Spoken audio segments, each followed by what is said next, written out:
Next आपका reflection of wave.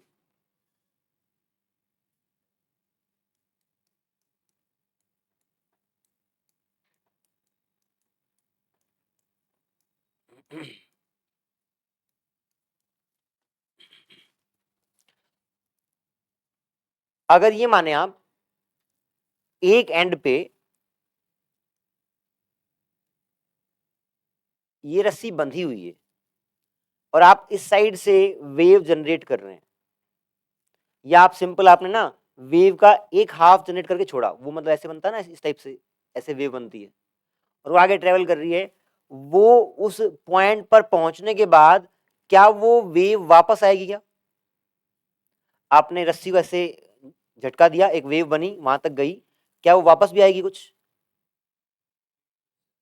आएगी आपको लगा? ठीक है, दूसरा केस देखते हैं। अगर यहां पर एक ऐसे वायर है और इस एंड पे आपने इस वायर के ऊपर एक रिंग लगा रखा है, वायर नहीं मतलब ये स्ट्रिंग है, इसके ऊपर एक रिंग लगा रखा है, फ्रिक्शन नहीं, स्मूथ है, यहां से आपने वेव को एक झटका दिया, इसको स्ट्रिंग को एक झटका दिया, एक वेव बनी, ट्रेवल करेगी, वहां से वापस आएगी कि नहीं आएगी? आएगी।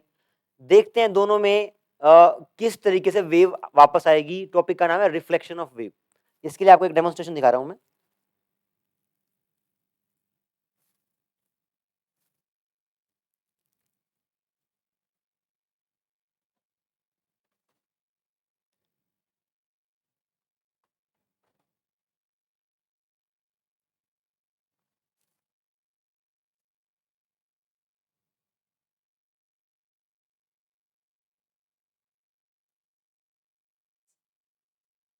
श्योर नहीं करेंगे?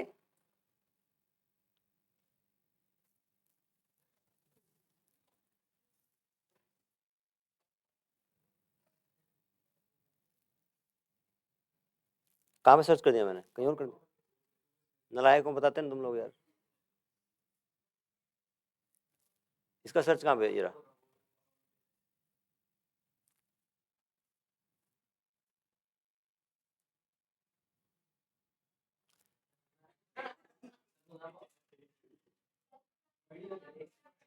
क्या कह रहे हैं?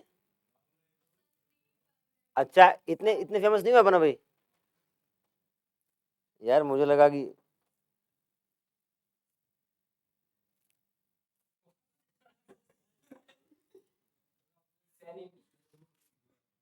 अबे करेंगे यार। अब ठीक है, अब मिलेगा? नहीं मिलेगा?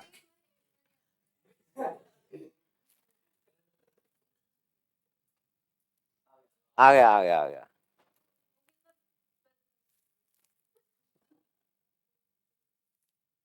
अब कहाँ से आएगा चैनल? ये अपना चैनल है, अगर आपने शेयर सब्सक्राइब लाइक कमेंट नहीं किया तो इसको कर देना। हाँ जी, देखिए डेमोन्स्ट्रेशन देखिए यहाँ पर। रिफ्लेक्शन ऑफ वेव हम देखेंगे।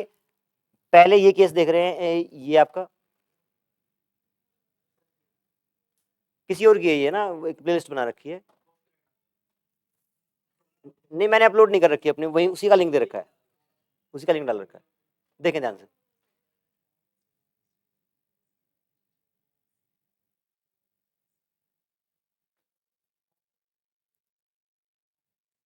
जहां पे ये यहाँ पे बंधा हुआ है, इस केस में स्ट्रिंग बंधी हुई है, तो वहां से जो रिफ्लेक्ट होके वेव आती है वो उल्टी डायरेक्शन में आती है।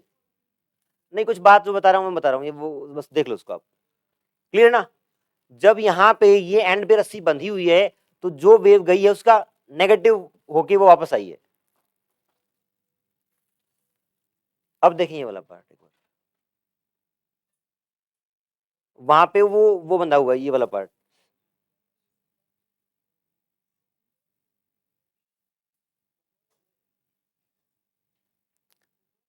दोनों में क्या अंतर है? दोनों में वेव आपकी रिफ्लेक्ट होके आ रही है, जब वो एक पॉइंट से बंधा हुआ है तो वेव नीचे होके आ रही है, और उस केस में ऊपर ही आ रही है जिसमें आपका रिंग है, तो वो पलटी मार रही है, एक में नहीं मार रही, इतना ही अंतर है। इसमें आप देखें, ये भी देख सकते हैं एक और, ये थोड़ा रियल लाइफ का है, वहां बंधा हुआ है वो, देखो वेव पलटी मार रही है। आप ट्राई कर सकते हैं घर पे। क्लियर है? तो कुल मिला के यहां पर वेव का रिफ्लेक्शन होगा। तो लेट्स से इंसिडेंट वेव,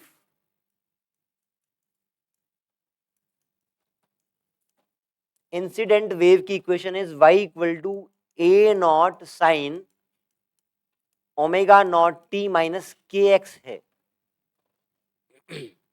सुनेंगे ध्यान से। तो इसको बोलते हैं रिजिड बाउंड्री,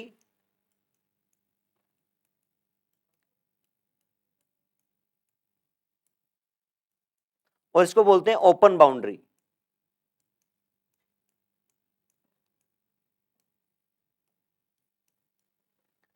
रिजिड बाउंड्री का मतलब वहां पे आपकी रस्सी बंधी हुई है और यहां पे ये ओपन एंड है एक तरीके से। इस केस में रिफ्लेक्टेड वेव की इक्वेशन क्या होगी हमें पता करना है। रिजिड बाउंड्री में आपको पता है वेव ऐसे गई है तो वापस कैसे आ रही है, इस तरीके से आ रही है। मतलब कहने का मतलब है जैसे ही यहां पहुंचेगा पार्टिकल को वो झटक के उसके अपोजिट डायरेक्शन में कर देगी। ऐसे वाले पार्ट को आप बोलते हैं कि यहां पे फेज रिवर्सल हुआ है। सुनेंगे ध्यान से। जैसे ही पार्टिकल यहां पे गया, मान लो कि लेट्स से ये वेव आपकी यहां पे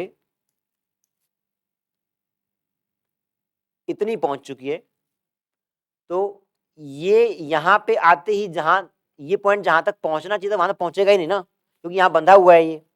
तो वो उस वेव के उस पॉइंट को रिवर्ट करती रहेगी, रिवर्ट करती रहेगी, वेव यहां बनती रहेगी, फिर वो ऐसे ट्रेवल करेगी।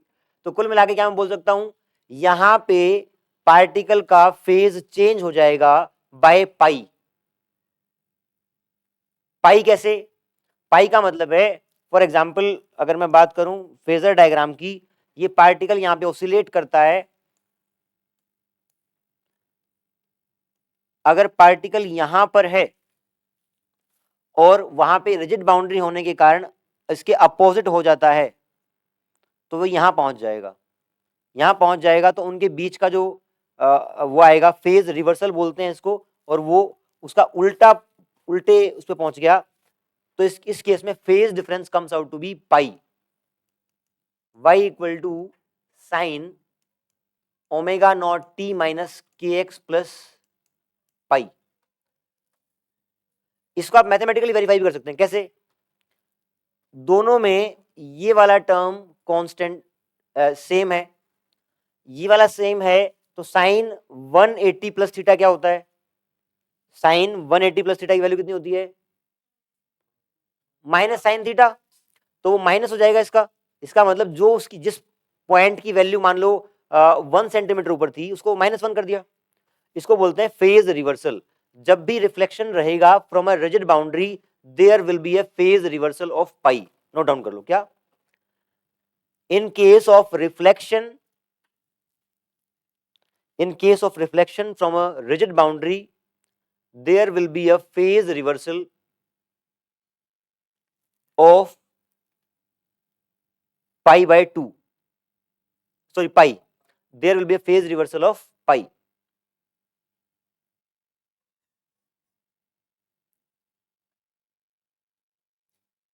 इसके अलावा कुछ और चेंज भी आएगा क्या? एक चेंज और आएगा क्या?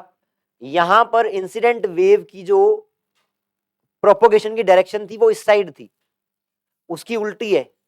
अगर अपोजिट डायरेक्शन में है तो यहां पे sign omega naught t plus plus k x आएगा, वहां पे माइनस था। तो एक तो प्लस आ गया, एक प्लस में पाई ऐड हो गया, दोनों चीज हमने कर ली। ओपन एंड में आप बताएं रिफ्लेक्टेड वेव की इक्वेशन क्या होगी? सब लोग बताएंगे।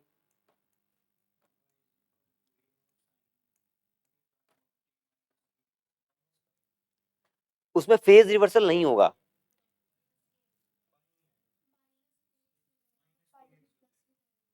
नहीं, पाई आएगा ही नहीं, क्योंकि आपका पार्टिकल उल्टी डायरेक्शन में जा ही नहीं रहा। ये वेव आपकी यहां पे ऐसे ही आएगी वापस। तो फेज रिवर्सल नहीं कर रहा है पार्टिकल को मिला के, फेज रिवर्सल नहीं हो रहा है, बट डायरेक्शन उल्टी हो रही है। नहीं माइनस नहीं आएगा, प्लस आएगा, क्योंकि माइनस तो इंसिडेंट वेव की डायरेक्शन है। ये वाली वेव ऐसे थी और ये वाली वापस आ रही है, तो यहाँ पे आप लिखेंगे omega naught t minus k x और उसको omega naught t plus k x. Phase reversal नहीं हो रहा है। आप इसको ऐसे समझे, देखें क्या हो रहा है। जैसे ही ये वेव यहां पहुंचेगी ऐसे करके, ये पहला पॉइंट पहुंचा, क्या होता है जैसे वेव आगे ट्रांसफर करती है उससे पहले वाला पार्टिकल अगले वाले पार्टिकल को उठाता है। सुनेंगे ध्यान से एक बार। जैसे वेव जनरेट कैसे होती है, ये आपकी चेन टाइप है। चेन में ये वाला पार्टिकल उठेगा तो वो अगले को उठाता है, हाँ के ना। जब ये आगे पहुंचेगा, ये डिस्टरबेंस पहली बार जब यहां पहुंचा, इसके बाद इसको अगले वाले पार्टिकल को उठाना था, पर वो फिक्स है, वो फिक्स है, तो ये वाला पार्टिकल उसको फोर्स लगाएगा, उतना ही फोर्स वो उस पर लगा देगा वापस, तो और उसकी पोजीशन फिक्स है तो वो उसको पलटी मरवा देगा। यहां पे ऐसा पॉसिबल नहीं है। यहां पार्टिकल जाएगा और इसको नीचे खींचने वाला कोई नहीं है, क्योंकि स्मूथ है, यहां पे कोई फ्रिक्शन नहीं है, तो ये पार्टिकल ऊपर ही जाएगा। क्लियर? इस केस में आपका फेज रिवर्सल नहीं होता, सिर्फ डायरेक्शन उल्टी होती है। y equal to a naught sine omega naught t plus k x is equation of reflected wave in case of open boundary। देख लें आप, in case reflection from open boundary there is no phase reversal, there is no phase reversal, only direction of propagation of wave। In case of reflection from open boundary there is no phase reversal, there is no phase reversal, only direction is reversed, only direction of wave is reversed या in opposite direction। Clear है? तो हमने दो point किए अभी तक। क्या? पहला, y equal to a naught sine omega naught t minus k x. इस केस में आपकी वेलोसिटी क्या होती है? पॉजिटिव, और उसकी वैल्यू कितनी होती है? ओमेगा नॉट बाय के। और दूसरी बात, y equal to a naught sine omega naught t plus k x अगर है तो उस केस में आपकी वेलोसिटी नेगेटिव है, उसकी value minus omega naught by k है। कहां पे? हाँ मतलब वो तो बाद में पॉजिटिव आएगा ना, कैंसिल हो गया, ठीक है। यहाँ फाइनली माइनस आएगा, ये नेगेटिव डायरेक्शन में और पॉजिटिव डायरेक्शन में। इसके अलावा अगर ये आपकी इंसिडेंट है और रिफ्लेक्शन फ्रॉम रिजिड बाउंड्री और ओपन बाउंड्री की बात करेंगे, तो रिजिड बाउंड्री में एक्सप्रेशन क्या बनेगा Tanish?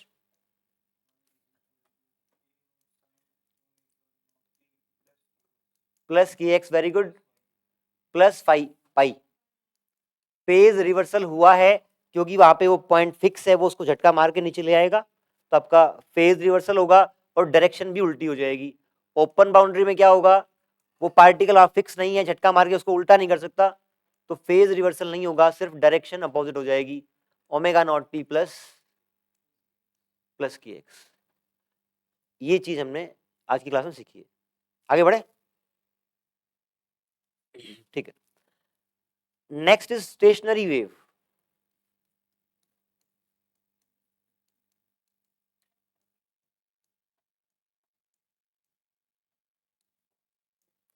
very important and a bit difficult topic of this chapter, standing wave या स्टेशनरी वेव, दोनों बोल सकते हैं, स्टेशनरी या स्टैंडिंग भी, स्टैंडिंग वेव।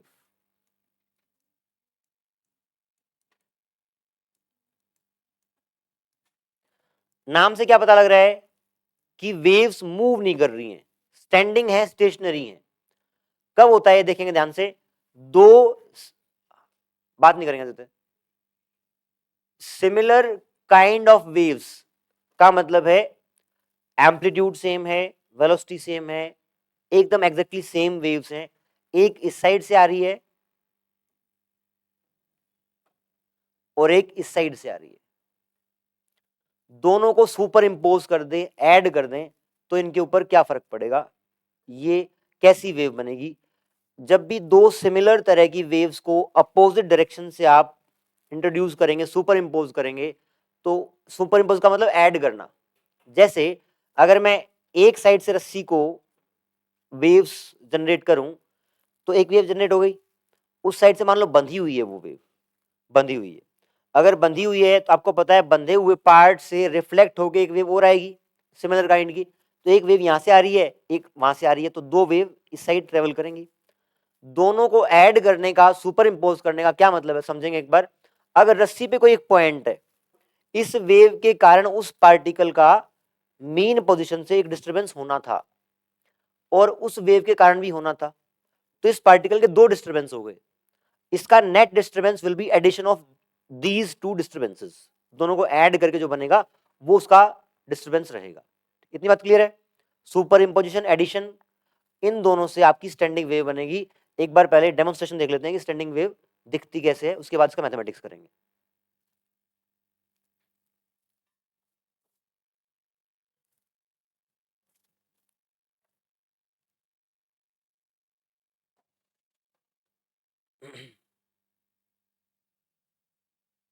स्टार्टिंग से करना पड़ेगा।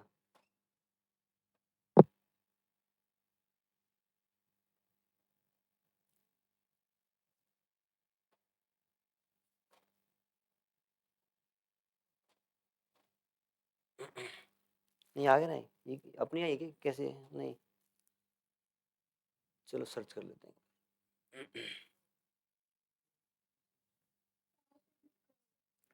अच्छा अच्छा,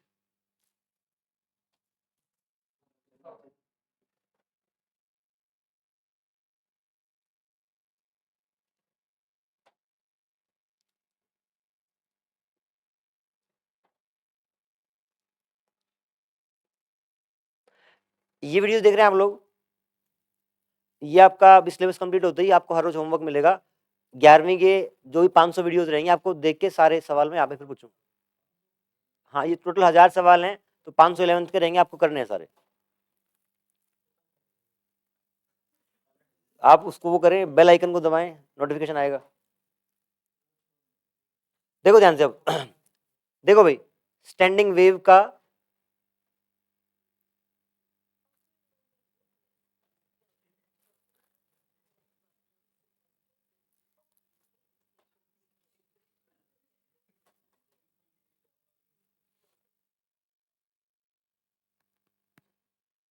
देखें ध्यान से, तीन वेव दिख रही है यहाँ पे। आप पहले इस ब्लू पे कंसंट्रेट कर, जो साइड जा रही है, एक रेड साइड आ रही है, दिख रही है। जो ब्लू साइड जा रही है वो एक तरह की वेव है, रेड उस साइड से आ रही है एक तरह की वेव है। दोनों सिमिलर हैं, एग्जैक्टली सिमिलर हैं, बट डायरेक्शन अपोजिट है। उन दोनों को जोड़ के जो वेव मिलेगी, कहां गई,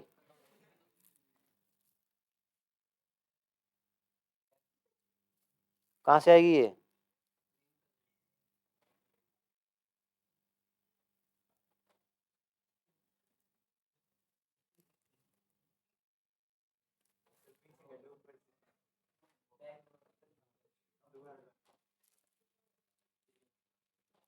देखे नाम ध्यान से। जो ये ब्लैक वेव है, दोनों का एडिशन होके बनी है, वो है। क्या वो मूव करती हुई दिख रही है, नहीं दिख रही है ना। अगर आप इन दो पॉइंट्स के बीच में देखेंगे तो वो ऊपर और नीचे ऐसे हो रही है, आगे मूव होती हुई नहीं दिखाई दे रही है। इसको बोलते हैं standing wave, stationary wave. Clear है। अब इसका मैथमेटिक्स करेंगे कि मैथमेटिकली सेम जो आपने ऑब्जर्वेशन देखी उसको कैसे एक्सप्लेन कर पाएंगे।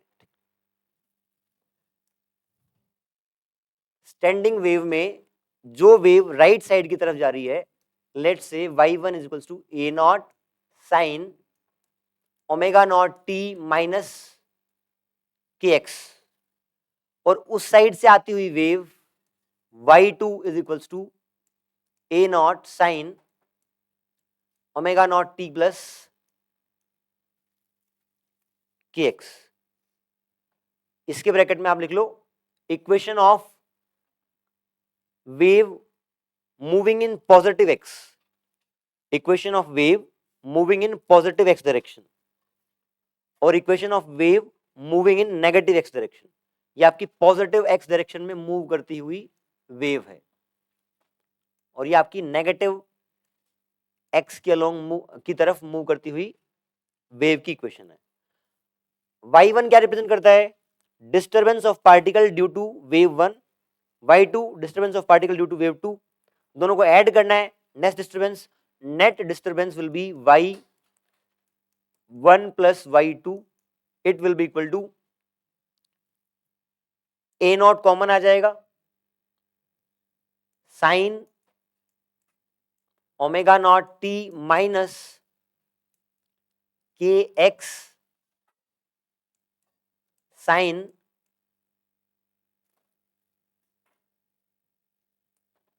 Omega naught t plus k x. इनको ऐड करना है तो बताएं क्या फॉर्मूला लगाएंगे? Sine c plus sine d का फॉर्मूला पता है किसी को?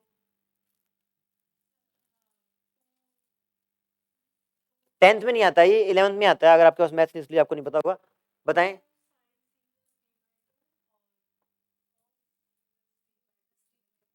पक्का देख लेता हूं मैं भी। ये आपका है 2 sine c plus d by two cos c minus d by two. Sine c plus sine d is equals to 2 sine c plus d by two cos c minus d by two. हम दोनों disturbances को add कर रहे हैं bye, और यहां पे sign इसको पूरा सी बोल देंगे और इसको पूरा डी बोल देंगे। Sine c plus sine d के लिए हम वो वाला फॉर्मूला यूज करेंगे। पहले 2 आएगा तो 2 बाहर आ जाएगा, 2a naught sine c plus d by two, दोनों को ऐड करेंगे तो के एक्स वाला टर्म कट जाएगा, 2 ओमेगा नॉट टी आएगा, बाय 2 है तो 2 कट जाएगा, ओमेगा नॉट टी आएगा बेसिकली। साइन टी, बताएं ठीक लिखा है क्या? सेकेंड टर्म में कोस c minus d by to, इसको इसमें से घटाएंगे तो आपका ओमेगा नॉट टी कटेगा, वहां माइनस के एक्स बनेगा, माइनस के एक्स यहाँ पे है, माइनस के एक्स वहां पे है, माइनस 2 के एक्स बाय 2, 2 कट जाएगा, minus k x and cos minus theta is cos theta. आपका कोस माइनस के एक्स बना ना, तो कोस माइनस के एक्स को आप कोस के एक्स लिख सकते हैं। तो ये हो गया आपका कोस के एक्स। 2a नॉट, इसको हल्का सा रीअरेंज करेंगे तो साइन ओमेगा नॉट टी, ये आपका y का एक्सप्रेशन आ गया।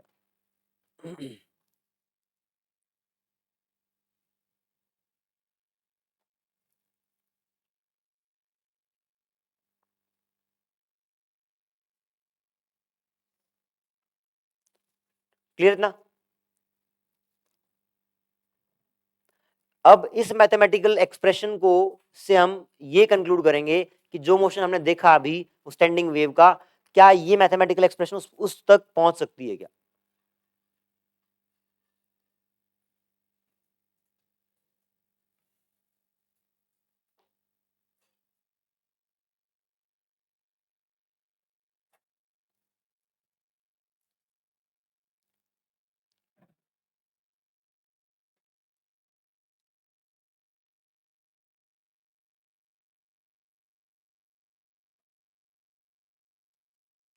तो किसी के पास बैठा कर जो तो फास्ट लिखता होगा ना।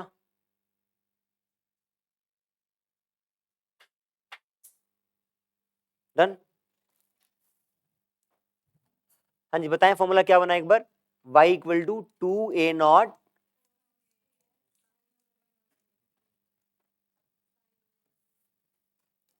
Sign omega naught T.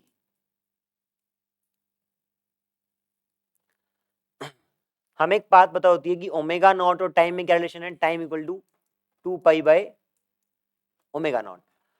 अब मैं इस पर्टिकुलर एक्सप्रेशन का ग्राफ ड्रॉ करूंगा फॉर डिफरेंट टाइम्स।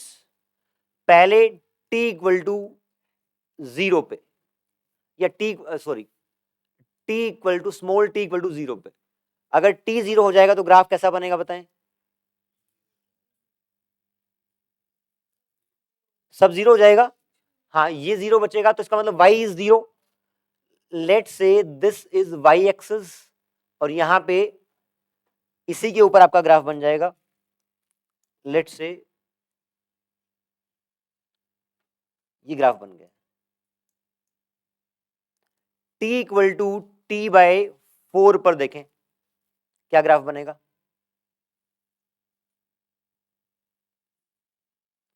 ये तो आपकी x एक्सिस है, आपको बताना है कि y कैसा बनेगा। t equal to t by 4 पर, फिर बताना है t equal to t by 2 पर, फिर t इक्वल टू 3t/4 पर, और फाइनली थोड़ा सा इसको ना हल्का सा बराबर वो कर लो।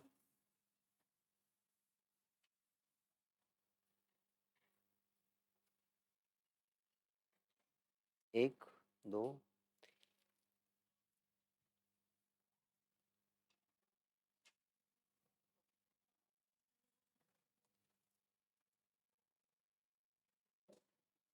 t equal to t/4, t equal to t/2, t equal to 3t/4, and t equal to t by simplicity. बताएं first expression will become what at t equal to capital T/4। ये एक्सप्रेशन क्या बन जाएगी?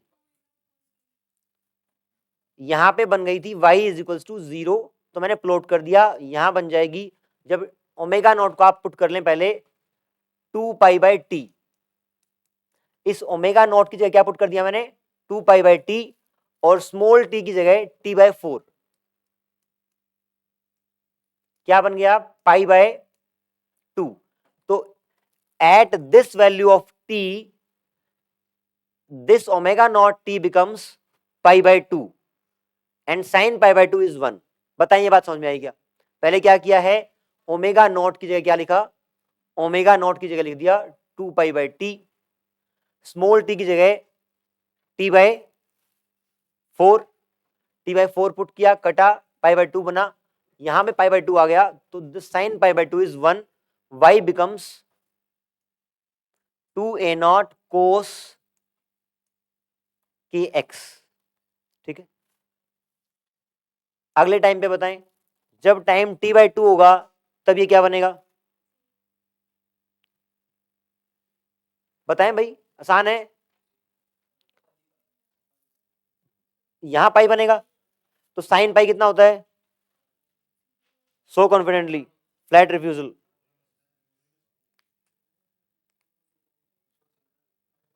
आप maths वाले हैं ना?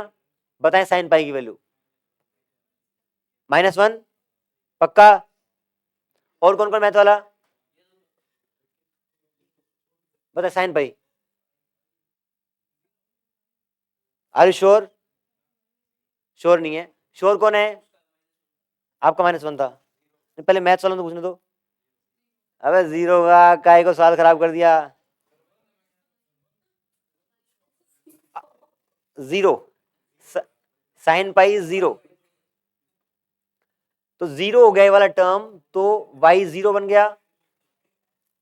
हाँ जी, अगला बताएं, 3t/4 पर कितना होगा? cos 3π/2, cos 3π/2 कितना होता है अब? सॉरी, हाँ, साइन साइन साइन 270 कितना होता है? -1। ग्राफ याद करें यार, सिंपल सा ऐसे जाएगा। थोड़ा तू ही पढ़ लिया अगर -1 आएगा तो it becomes y equal to -2a0 cos kx, और यहां पे 0। अब इन पे आप सबके ग्राफ ड्रॉ कर दो। 0 वाले सिंपल हैं, ठीक है। कोसाइन का ग्राफ कहां से स्टार्ट होता है? ऊपर से।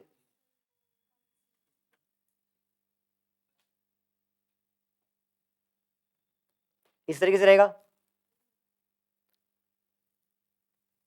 इस ग्राफ में आप चेक करें, इसमें और इसमें क्या रिलेशन होगा? नेगेटिव रहेगा। गुड।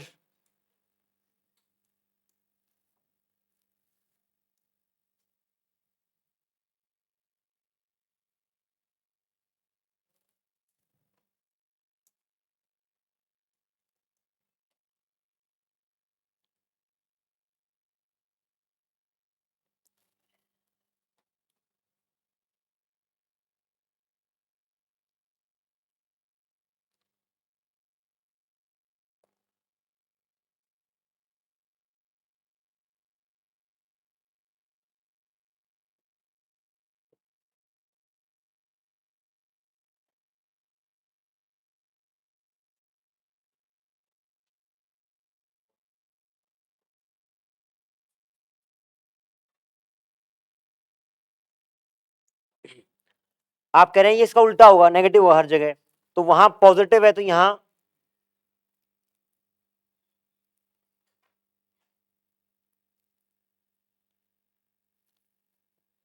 ऐसा रहेगा। ठीक है, अगली बार फिर से 0। अब बहुत ध्यान से देखेंगे, ये वाला पॉइंट यहां पे ओरिजिन पे है, ये वाला पॉइंट, ये वाला पॉइंट, क्या ये हर बार अपनी मीन पोजीशन पे ही है? इसके अलावा कौन सा ऐसा पॉइंट है, क्या ये वाला पॉइंट,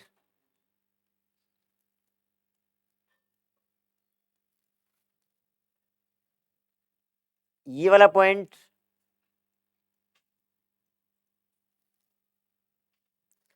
ये मैंने वो पॉइंट मार्क किए हैं जो मीन पोजीशन पर रहेंगे for all values of T. आपकी देखो, आप टाइम की वैल्यू जो भी ली हो आपने, सब पर वो मीन पे ही मिले आपको। ठीक है, अब इस एक्सप्रेशन में आपको अगर ये ढूंढना हो कि ऐसे कौन से पार्टिकल, सुनेंगे ध्यान से, इस एक्सप्रेशन से आपको वो पोजीशंस ढूंढनी है जहां पे पार्टिकल हमेशा मीन पे ही रहे इररिस्पेक्टिव ऑफ टाइम। कैसे करेंगे उसको? इस टर्म को 0 करना पड़ेगा। रिपीट कर रहा हूं एक बार, आपको इस एक्सप्रेशन से वो वैल्यूज ऑफ एक्स निकालनी है जहां पर पार्टिकल मीन पे ही रहता हो इररिस्पेक्टिव ऑफ टी। तो टाइम वाला पार्ट आपका 0 हो ना हो कोई दिक्कत नहीं है, बट एक्स की ऐसी वैल्यू हो जिससे ये टर्म 0 हो जाए।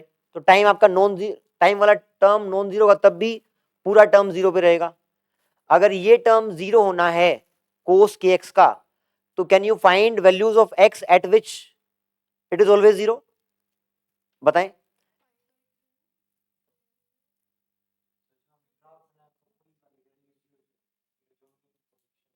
हाँ हाँ, वही वही वही वही यूज होंगी डेफिनेटली। देखिए आप, y की एक्सप्रेशन थी आपकी 2a0 कोस, हाँ जी, जाए आप, इस टर्म को 0 करना है हमें क्या पता करने के लिए? Position of points which are always at mean position. ठीक है, तो k x should be equal to 2n+1 π/2। बताएं हाँ कि ना? Odd multiples of π/2। क्यों? क्योंकि कोसाइन का ग्राफ मुझे पता है, कोसाइन का ग्राफ आपका ऐसा होता है, 0 कहां हुआ? π/2 पे, 3π/2 पे, π/2, 3π/2, 5π/2। तो π/2 सब में कॉमन है और बाकी आपका ओड नंबर है 135। ओड नंबर को लिखने के लिए आप 2n+1 या फिर 2n-1 π/2 लिखते हैं। यहां पर आप बोलेंगे n की वैल्यू कहां से स्टार्ट होगी? n 1 से, 1 2 3। अगर n 1 पुट करेंगे तो x comes out to be, let say मैंने n पुट किया 1, तो k x comes out to be 2-1 π/2, x comes out to be pi by 2k, and 2 put किया तो kx is 3 by 2 pi x equal to 3 pi by 2k, and 3 put किया तो kx comes out to be 5 pi by 2k। ये वो values of x हैं जहां पर particle हमेशा मीन पे रहेगा, डिस्टर्ब ही नहीं होगा। ऐसे पॉइंट्स को बोलते हैं नोड्स। लिख लें आप ये point, all these particles are called nodes, NODES। Nodes का मीनिंग है particle remains at mean position at all times. Nodes are those positions, लिख लें आप, nodes are those positions at which particle remains at mean position at all values of time, at all values of time। अब मैं वापस उसी graph पे आ रहा हूं, तो यहां पे x की ये वैल्यू कितनी हो जाएगी, पाई बाय 2k, ये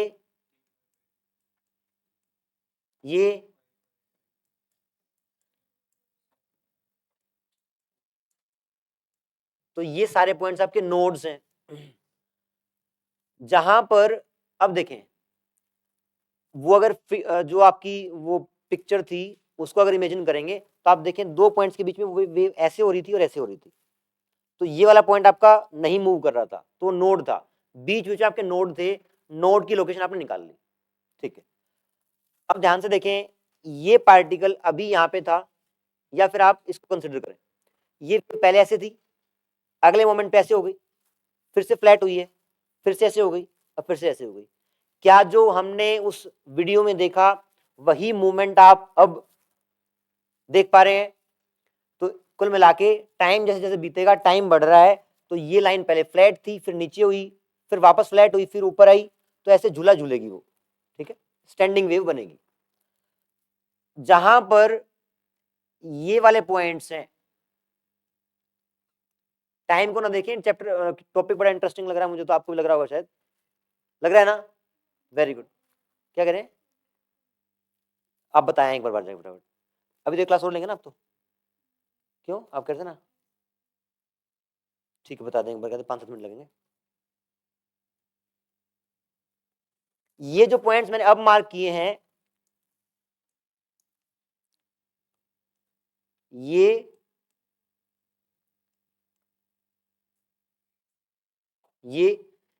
आपके कहलाते हैं एंटी नोड्स। क्या कहलाते हैं, anti nodes.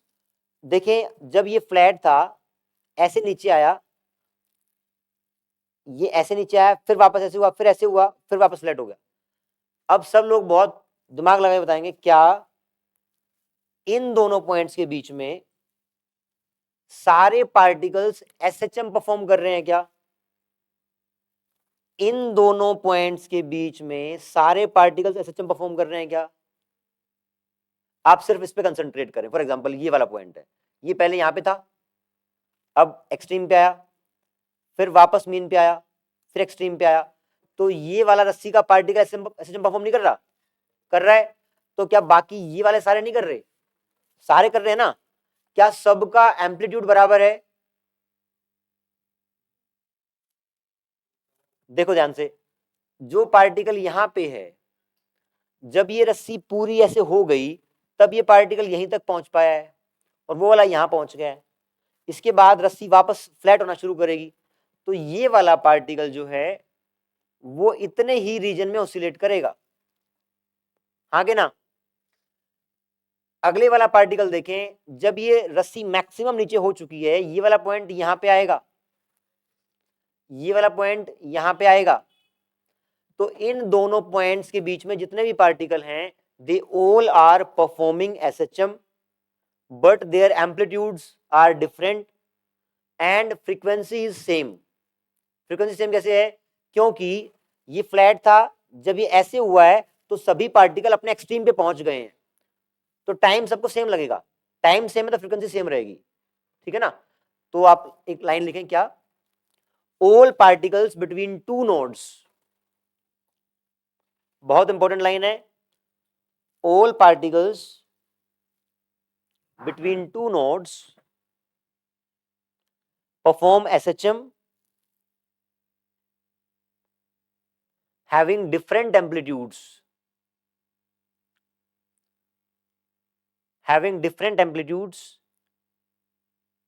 but same frequency.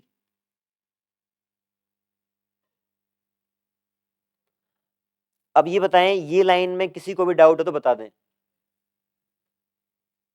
हाँ भाई, फ्रीक्वेंसी वाला देखो, ये सारे पार्टिकल फ्लैट लाइन पे हैं, अपनी मीन पोजीशन पे हैं। जब ये रस्सी ऐसे हो जाएगी, पूरी ऐसे हो जाएगी, तो सब अपने अपने नेगेटिव एक्सट्रीम पे आ गए हैं। फिर वापस से रस्सी फ्लैट होगी और फिर ऐसे होगी। जब ये सारे मीन पे थे और सारे रस्सी जितनी ऐसे होनी है हो चुकी है, उसके बाद रस्सी फिर से फ्लैट होना शुरू करेगी। तो यहाँ जो पार्टिकल था वो यहाँ आ चुका है, रस्सी दोबारा से फ्लैट होगी तो वो भी ऊपर की तरफ जाएगा। ये वाला पार्टिकल इस इतने में ऑसिलेट करेगा, बट ये वाला पॉइंट उसका एक्सट्रीम ही तो था। तो कहने का मतलब ये वाला पॉइंट यहाँ से जब यहाँ पहुंचेगा और ये वाला पॉइंट यहाँ से यहाँ पहुंचेगा, टाइम सेम लगा। रस्सी के एक मिड में पॉइंट मान लो और एक उसके इधर मान लो, दोनों एक साथ मीन पे थे, एक साथ एक्सट्रीम पे आए, फिर मीन पे एक साथ जाएंगे, फिर एक्सट्रीम पे एक साथ जाएंगे, तो क्या टाइम बराबर नहीं लगेगा? क्लास के बाद दोबारा पूछ लेना। तो आपको इसमें टाइम बराबर लगेगा, इसलिए फ्रीक्वेंसी सेम रहेगी। अब इन दो नोड्स के बीच में जो पार्टिकल्स थे, जिस पार्टिकल का एम्पलीट्यूड मैक्सिमम है उसको बोलते हैं एंटी नोड। किसका मैक्सिमम है? इसका, जो मैंने ये बनाए हैं। तो आप लिखें अगला bullet point, the point which has maximum amplitude या the particle which has maximum amplitude is called antinode.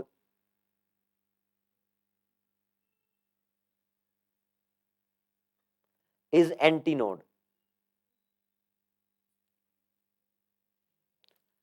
तो स्टैंडिंग वेव की डेफिनेशन शायद मैं लिखवाना भूल गया स्टार्टिंग में, आप डेफिनेशन और लिख लें वर्ड्स में।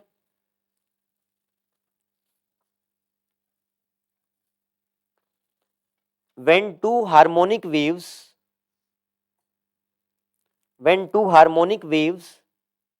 of equal frequency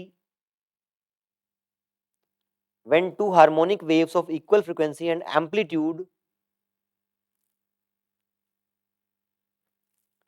traveling in opposite directions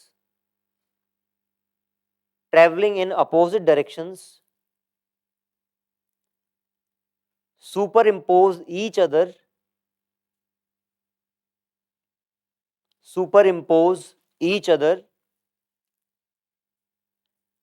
and we get stationary wave.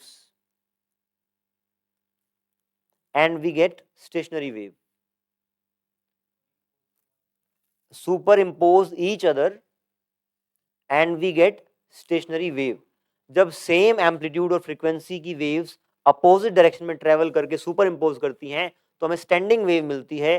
दोनों के एक्सप्रेशंस को ऐड करके हमने एक्सप्रेशन बनाया और उसको मैथमेटिकली ग्राफिकली एनालाइज किया, तो जो मूवमेंट एक्चुअल में हो रहा था वही हमने पाया और स्टैंडिंग वेव इस तरीके से आपकी खत्म हुई। Thank you.